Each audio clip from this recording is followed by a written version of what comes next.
I wanted to start off by saying thank you for those of you who are tuning in to this new podcast to listen. My name is Kayla Wills. My name is Jacob Snyder. So, the introduction to this podcast is called AfterCon. We have been going to conventions Since the year 2012. and almost 12 years now. And we have come to realize that over the years, today, there are still a lot of people who have no idea what conventions are. Or they hear the word convention and they are very biased. They think it's just, for weirdos, perhaps? Right, But it can fit a whole genre of people. right.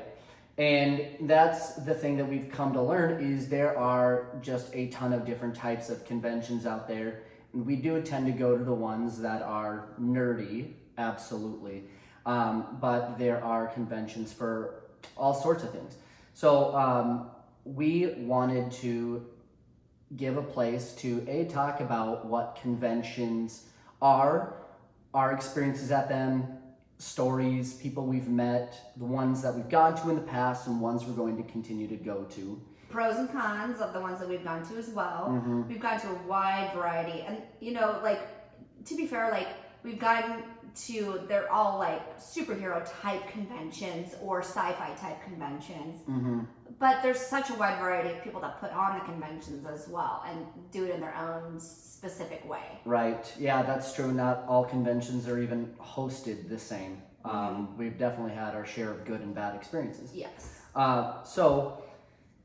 We wanted a place where we could share that type of information for those who want to get a better idea. And maybe, we can provide you with some valuable information as to, what's going on with that on the day-to-day. Exactly.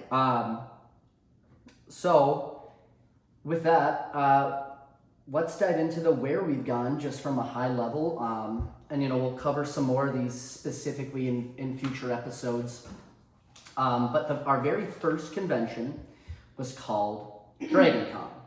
That was in Atlanta, Georgia. Yep. By far a top-notch place to go, for sure. Yep. Especially those of you who have never been to Atlanta. Yeah. It's just an interesting place It to go. is. So when we were first looking at going to a convention, the first one that pops up in everybody's brain is Comic-Con. Whether it's San Diego or New York, those are the two large, what people often refer to as Comic-Con. And we wanted to kind of start a little bit smaller because we weren't sure how Never been to one. We didn't. enormous it was going to be. And plus, we had no idea how to actually get Comic-Con tickets because those bad boys are crazy. Yeah, they There's are. a specific system. So this Dragon Con, the reason why we ended up choosing to go to this convention was at the time we were very, very into the Vampire Diaries. Still am because it's a 10 out of 10 show. Right. And a few of the stars were going to this convention, and we thought, hey, what a better way to start things off by going and meeting people we know are going to be there that we want to see. So we went to that convention, had an absolute blast, and then we've ended up going to all types of conventions. We've gone to San Diego's Comic-Con, which is arguably the larger of the two between it and New York Comic-Con. We've been to a couple put on by Creation Entertainment, and those are specific to a TV show. And in our case, it's Supernatural because we're big Supernatural freaks over here, and we've done that one a few times. Yeah, Creation Entertainment does put on a very, very good convention for the ones we've been to. Right. And we've been to 5 or 6 Yeah, probably. that they've hosted. Right. And then what did we do? We hit up a fan expo just last year. That was our first time going to a fan expo. Yeah. Yeah. They've been around for a little while and I now. gotta say, they put on a They decent did. show as well. Yeah. I don't know if that's down to their funding or what, but they kind of jumped up out of nowhere. Now I feel like a lot of stars I've are seen doing a lot those. of fan expo Right. traction. So other than that, we've tried doing some local ones. We're from Minnesota, North Dakota, and we've done some of the local ones that aren't We've as done large. some smaller local ones. Right. and semi-local, like the Twin Cities Con Right. that they put on once a year. We've done that. There's been some bigger names that have gone there. Yeah. You know. The big thing is different conventions, especially hosted by different companies, they serve a different intent and purpose. And with the local small ones, what I'll say to those is I think those are a really great place specifically for the people who have common interests to come in and hang out with each other. Right. I wouldn't define them as an actual convention in the sense of a comic book convention. Right, I agree with you there. And you know, for more context, Jacob and I, we love going to these things, but we don't like I so to speak, immerse ourselves in It's like Disney World. Right. In like the stuff that different conventions have to offer, offer like costume parties and. They do those things. No, I'm saying yeah. we haven't gone to them. Oh yeah, no. We also don't tend to dress up. We like to just go there for our specific purposes. Mine mainly to meet hot actors. Slash actresses, but yeah. But we also get what's the word? We figure out what everything is about to make sure that we can talk about here on the podcast as well. For those of you that are interested in different areas. Right.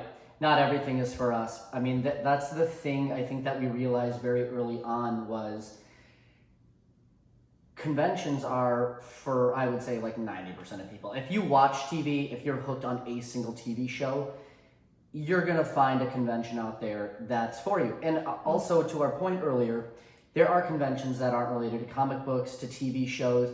Conventions is a very broad thing today. There's sneaker conventions out there where people go to look at high-end or like old sneakers, or you know, even just different sneaker companies will come to show off new products. You can find a convention with almost everything. And I went to my first convention without you. Last year I went to a Bravo convention. That's right. Top tier, mind you. And that was just centered around the Real Housewives, really. Yeah. So they've got something for everybody out there. Mm-hmm. Yeah. So the big thing with all of this is we want to enlighten you, so that way if there is something out there that's interesting to you, hopefully we can kind of talk to you more about it and give you some insight that you need to make that decision. The big thing I will say is cost is relative to the individual person. I wouldn't say that it is expensive to go to any convention. Tickets typically are not expensive. They're really not. What's more expensive is, you know, everything you want to do while you're there. Right. Yeah. Whether it's like autographs, pictures, or just buying stuff at the vendor markets there. Right. There's a lot of unique things at certain types of conventions. Some don't serve alcohol, others do. Guess which ones we probably go to more. Honestly, it's smarter to go to a convention for just the people putting on the convention's sake if they serve alcohol, because you're more than likely to spend more money there. And things we've made mistakes on before are thinking we're going to a convention to have one experience and you walk out with a different experience. COVID was 3 years of, I think we only ended up going to 2 conventions after they started opening things up again. Right. And something that they were not advertising, and now I think it's over. And it really hit a nerve with Jake. It did hit a nerve with me. Well, me too. It's one thing if you advertise it, it's another if you pay to go. And what he's talking about is the plastic barrier that they put between you and the celebrity so you don't get them sick. Yes, and you go, you prepay for photo ops or things like that, and they're non-refundable. You can buy them when you get there. We just like to be prepared. Right. And you get there, and it turns out, you know, a photo that you spent a lot of money on to take with a celebrity, you're in between a piece of plastic, and it's like, what's the point? I know. I go there really solely to touch them. So she does, yeah. That's why they go there. Right. So, you know, little things like that that peeved me, but we didn't even think about it the first time we went. We just showed up and it happened. And so those are the types of things that we Right. want people to be informed about. The last 2 conventions we've gone to now, I think the last 2 we haven't had that problem.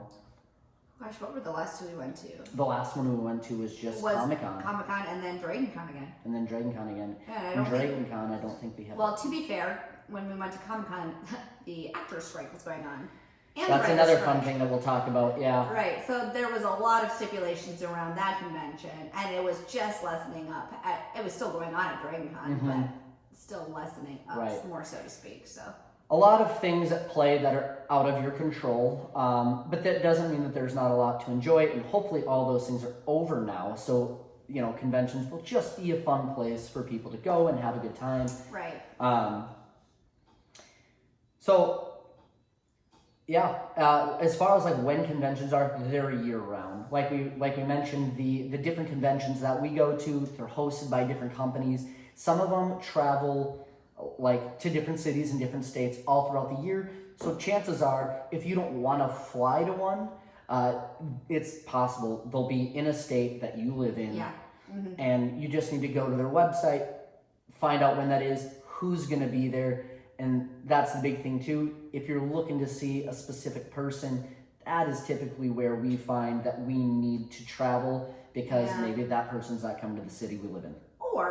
and keep this in mind too, like actors will sign up to go to conventions, and then at the last minute, They can back out. they'll back out for, Yeah. different things that they got going on, hmm which has bit us in the butt. It has. A few It times. has, yeah. Yeah, so there's a lot of things to consider, and I think our main thing here is just to talk to you about our experiences, as well as just try to get more people to open their minds and see that Right. conventions can legit be for everybody. Right. I mean, every year we go to a convention, there are more and more people. And that's great. And on the flip side, though, having this podcast to try and get more people to go, it's a double-edged sword, because sometimes I wish that there weren't as many Fair people point. there. Fair point. It gets super annoying. Right. Right. So if you don't like crowds, hey, guess what? Then they're not for you. Yeah. If you don't like crowds, you're not gonna like conventions because it's crowded. And yeah, again, so wrapping up this first episode, thanks everybody again for your time. Yeah, again, AfterCon Podcast. You can find us on Apple Podcasts and the AfterCon Instagram account. We will be posting videos, updates, and please DM us if you would like us to, answer any questions specifically. Talk about any specific subjects, topics. Yep, we are here to help.